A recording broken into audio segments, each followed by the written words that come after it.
So here we're going to look at how how Galileo diluted G as he wanted to do so he can record time measurements. So here is just a simple incline, and we can take a look at, we can place an object on the incline at this point. So first we need to do is we need to come up with a coordinate system because we do not have straight up horizontal and vertical. So we need to kind of come up with a coordinate system. So we know the object will. So what I did is I just created a normal line. This is an orthogonal line. So because we know this object will move in this direction of motion. So we'll call this direction positive x prime. Can I do that? Positive x prime. The object will be moving in this direction. So it's kind of a tilted axis, if you will, right? So think of this as a tilted axis where this is x prime. Any vectors in this direction would be minus x prime. Then this, of course, would be, let's say, well, this would be a y prime minus y prime. I guess since it's going this way, we could say that's positive y prime. This would be minus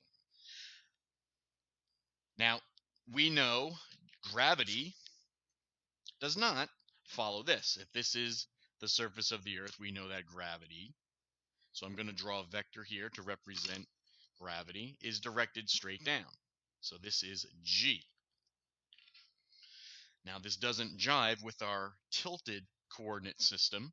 Now there is going to be some type of trig identity that says, okay, well the angle of our incline here is, I think it might be an opposite angle definition. I don't know, but this angle theta here is the same here. Now this gravity is we know the magnitude and direction. I'm just going to construct another, I'll put a dashed line here. So we can take a look at, we have a magnitude of gravity, and our direction is going to be measured from this this line here. And so what do we see? Well, there's going to be a component of our gravity. This is going to be G cosine theta from here to here.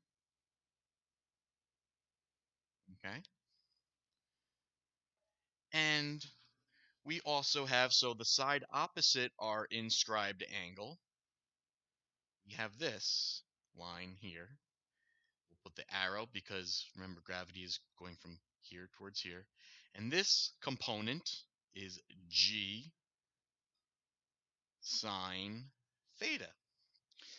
Now, let's let that sit in.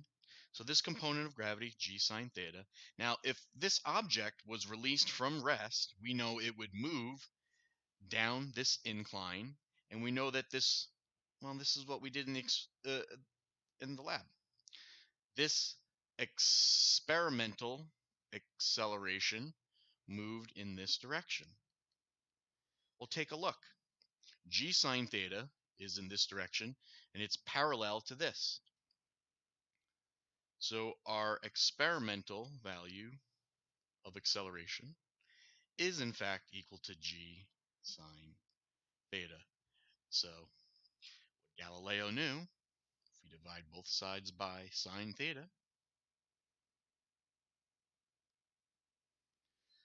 that he could approximate, unlocking a mystery of the universe, the value of G, approximately equal to the experimental value of the acceleration rolling down the incline divided by sine theta.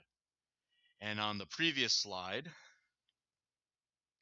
we know that sine theta can be related to, I'm not going to write it again, but if we knew the height of a ramp and we knew the length of the ramp, I have to click back on the previous slide to get this relationship, but we know that the sine of this angle theta can be determined by the ratio of h over L.